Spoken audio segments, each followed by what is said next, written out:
What's up? So, this is going to be a quick guide on how to extract textures from vehicles or any object. First, all you're going to need is any vehicle you want to extract a texture from. When you're adding a vehicle, I would strongly suggest unchecking this checkbox. Um, just add a vehicle, add any human life form so that you can control it. Then click Play Scenario. Now look at the vehicle that you're going to want to extract the texture from. Press escape, and then you're going to want to copy this into your clipboard or debug console, sorry. Just for reference, anything that has this at the beginning is not running, so ignore all that crap. Here is two commands that are running. The first is copying it to chat. The second is copying it to your report file. That way you can just copy paste the text and not have to manually extract it from a screenshot or some garbage. In this command, the one thing you're really going to want to know about is this chunk right here. This is what gets added in between each entry if there's multiple entries. So if there's multiple textures on a vehicle, if there's nothing in here, if it's just quote quote, there will be no gap in between the file names. So it's a complete mess. You need something that will differentiate it, basically something that you know is not going to be in a class name. That's why I'm using this symbol. It's simple, easy to differentiate. And then, yeah, just copy local exec while looking at a vehicle with that in your shit. You'll see they copy into the chat, so you can see them down there in the bottom left. Those are this one, this one, this one, this one, and this one. I'm going to explain these in a second. Also,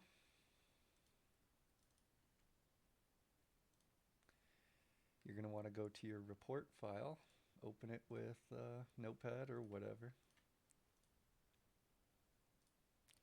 And the last entry after you do that command will be the text with all of the class names for all of the textures. Copy that into something else so that it's less of a shit head to deal with, and then separate them, and you got all your textures. You do need the whole thing, like the every quote unquote folder that it's in.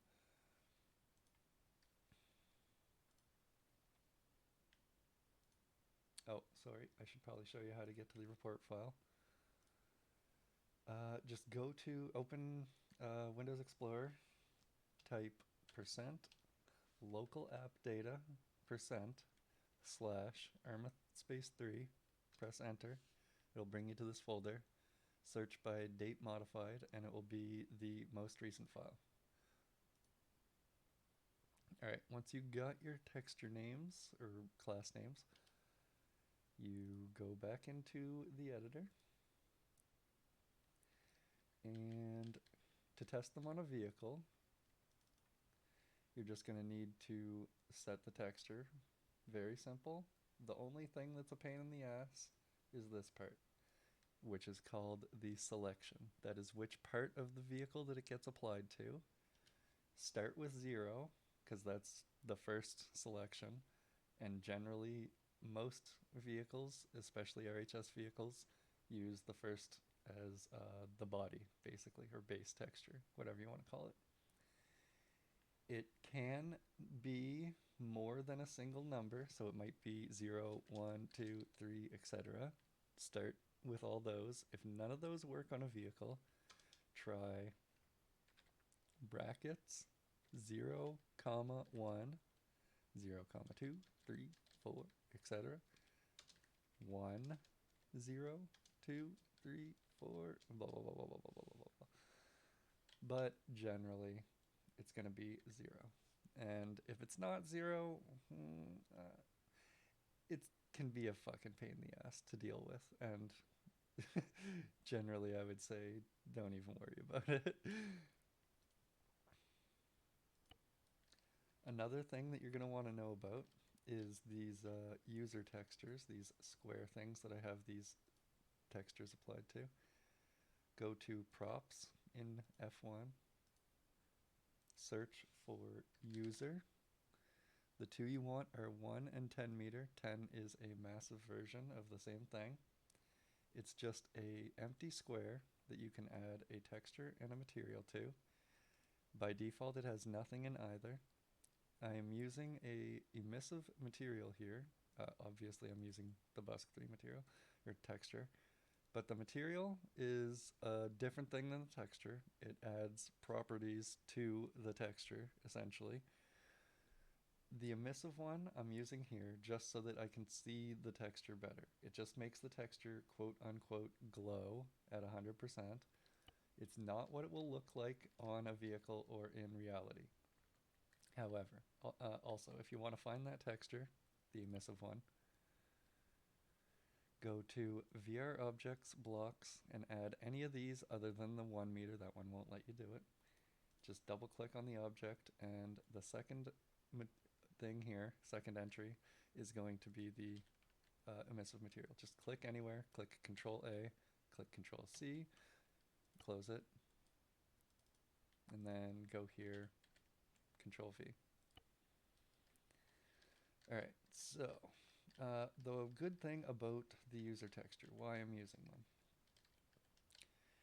When you add a texture to a vehicle, it doesn't show every part of the texture. It only shows which parts of the texture are being used by the UV model or UV mesh. Long description. When you add it to this, you're seeing the entire texture from edge to edge on all edges. And it will allow you to see if there are any quote unquote gaps.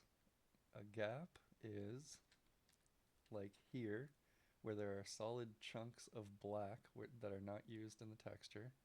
That's because there's nothing from the model on that part of the texture. So it's just a waste of data, waste of kilobytes, etc., to use that part of the texture. If you just leave it black, it's 0, 0, 0, no entry, no waste of data. But when you add those to a vehicle, here's another example of those that are more extreme, because it's going from white to black to white to black to white to black, right? So on a vehicle, that's going to look wacky.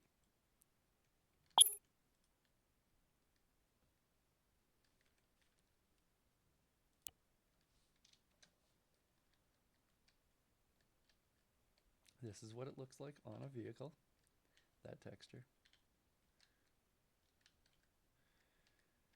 I'm sure some people would like it, but I don't know, kind of weird, right?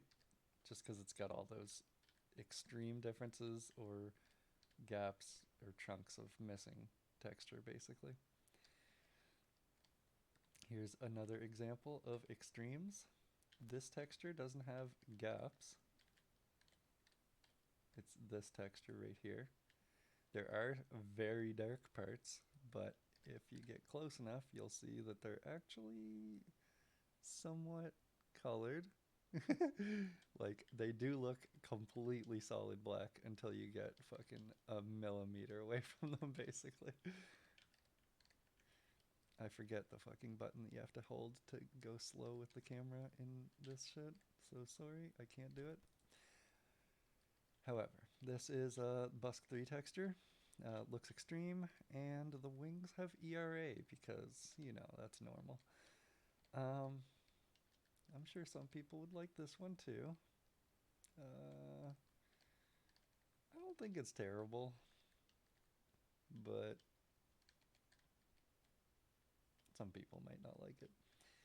Alright, an example of a better texture. Most of them, by the way, are gonna be shitty. Like, for example, of the 5 Busk textures, one of them is realistically usable, being the first one. The rest of them are pretty fucking extreme, like solid darkness for huge chunks of the texture. Or this one is like 256 by 256 resolution. so it looks like shit. And if you put it on the vehicle, the pixels would be like ginormous. It would be disgusting. This texture, however, from the Crow's vehicle without a M2 on it, very nice. Very few dark spots or extreme differences. There are these weird glowing parts, but they aren't terrible. Kind of actually add something to it. Um, but the whole texture is very well used. Like there are zero gaps on this file. That is insane. Whoever made that UV mesh is very good.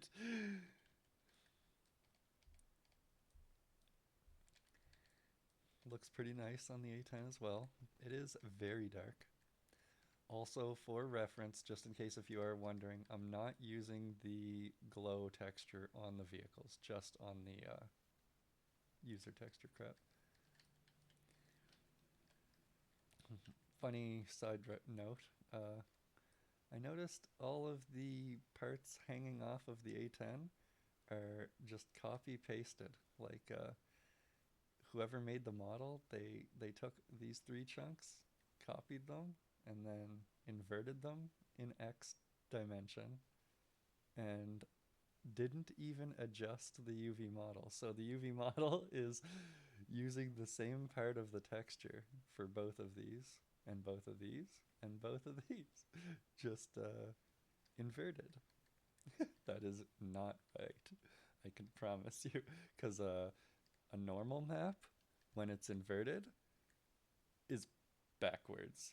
So uh, the part that's supposed to be glowing that way is glowing that way, or vice versa.